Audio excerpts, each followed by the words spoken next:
મિત્રો પોસ્ટ 2013 માં એક આ સરસ મજાનો પ્રશ્ન 66 ઘન સેમી વાળી ચાંદી છે એમાં 1 મિલીમીટર વ્યાસવાળો તાર બનાવવો હોય તો એ તારની લંબાઈ તમારે કેટલા મીટર થાય એ શોધવાનું છે। મિત્રો આપણને ખબર છે કે તારનું હોવું એટલે નળાકારનું હોવું। હવે નળાકાર તાર છે એમાં તમને વ્યાસ આપ્યો છે એ કેટલો છે 1 મિલીમીટર, એટલે કે જો તમારે એને ત્રિજ્યા શોધવી હોય તો એને 2 વડે ભાગવા પડે એટલે કે આટલા મિલીમીટર આવે। પણ મિત્રો એક બીજી વાત કે અહીંયા 66 છે ઘન સેમી છે, આ મિલીમીટર છે તો એ ચાલશે નહીં, એટલે આપણે એક કામ કરશું આને પણ સેન્ટીમીટરમાં ફેરવી નાખશું એટલે કે 10 વડે ભાગી નાખશું એટલે કે 1/20 સેમી આવી જશે। ઓકે, હવે બસ નળાકારના ઘનફળનું સૂત્ર તમને આવડવું જોઈએ। તો તમને આવડે જ છે કે ઘનફળ V બરાબર પાઈ r વર્ગ h। બસ તમારે આ h શોધવાનું છે, બાકીનું બધું જાણો છો। v એટલે કેટલા મૂકશું 66, પાઈ એટલે 22/7, r વર્ગ એટલે 2 વાર એટલે 1/20, 1/20 અને h। ચાલો જોઈએ h ગોતો છે તો આ 7 છે આ બાજુ જશે, 20 પણ આ બાજુ જશે, 20 પણ આ બાજુ ગુણાકારમાં જશે એટલે 66 ગુણ્યા 7 ગુણ્યા 20 ગુણ્યા 20 છેદમાં આ 22 છે આ બાજુ જશે એટલે છેદમાં જશે। બસ આ બાજુ કોણ વધ્યું h।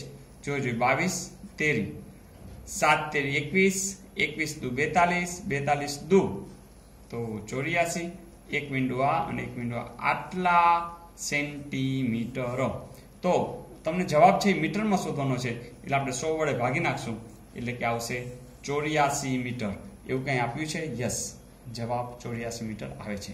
તો બહુ સિમ્પલ છે, માત્ર તમારા સૂત્ર v બરાબર પાઈ r વર્ગ h નળાકાર માટેનું જે સૂત્ર છે એ તમને ખબર હોવી જોઈએ। બીજું કંઈ ત્રિજ્યા ડાયરેક્ટ નથી આપી, તમને વ્યાસ આપેલ છે, કંઈ વાંધો નહીં, એને 2 વડે ભાગો એટલે મિલીમીટર થઈ જાય 1/2।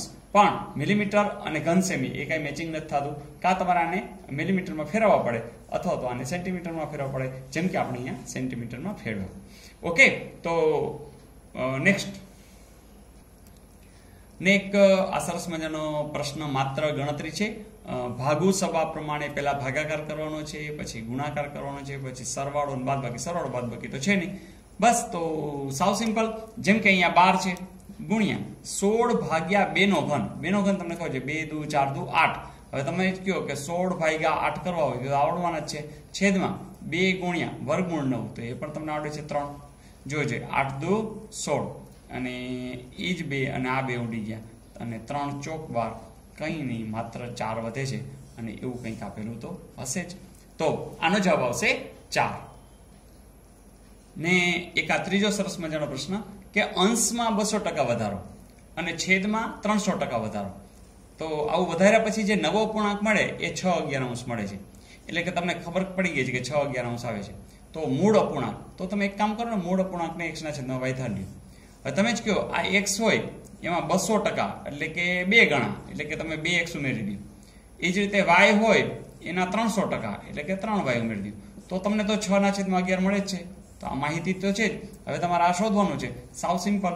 ચાલો x અને 2x તો ખબર છે, સરવાળો થઈ જાય કેટલા 3x, y વત્તા 3y એટલે જવાબ આવશે 4y। બસ તમારે ગોતવાનું છે તો x/y ને, તો આ વધારાના છે એને આ બાજુ જવા દો, આ બાજુ ભાગાકારમાં છે, આ બાજુ જશે તો ગુણાકાર, ગુણાકારમાં છે એ ભાગાકારમાં, એટલે જવાબ મળી જશે। જોજે 6/11 છે, આ ચોગડો ઉપર જશે, આ તગડો નીચે જશે। જોજે છેદ ઉડે છે, 3 દુ 6 તો જવાબ શું આવશે 4 દુ 8 છેદમાં 11। એવું ક્યાં આપ્યું છે? હા આપ્યું છે। ઓકે, ને એક આ સરસ મજાનો પ્રશ્ન કે અમિતા, બાબુ, ચંદા, દિવાકર અને ઈશુ 5 વ્યક્તિ એક ટ્રેનમાં યાત્રા કરે છે।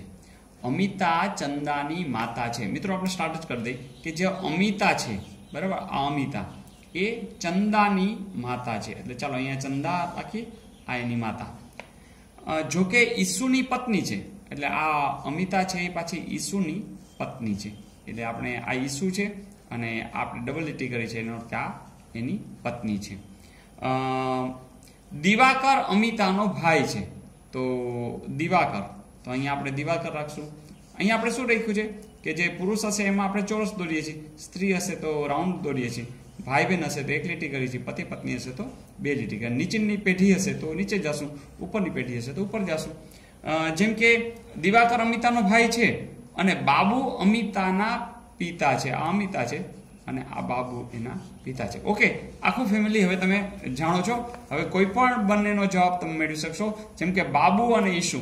ચલો, બાબુ ક્યાં છે? તો કે આ. ઈસુ ક્યાં છે? તો કે આ.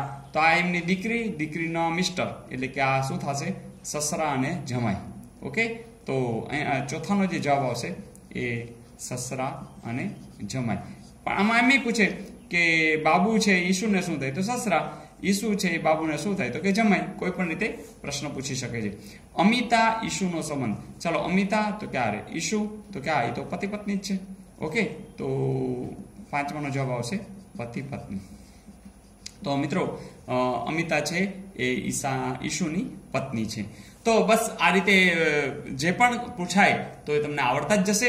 બસ માત્ર પ્રેક્ટિસ તમારી છે એ ચાલુ રાખજો.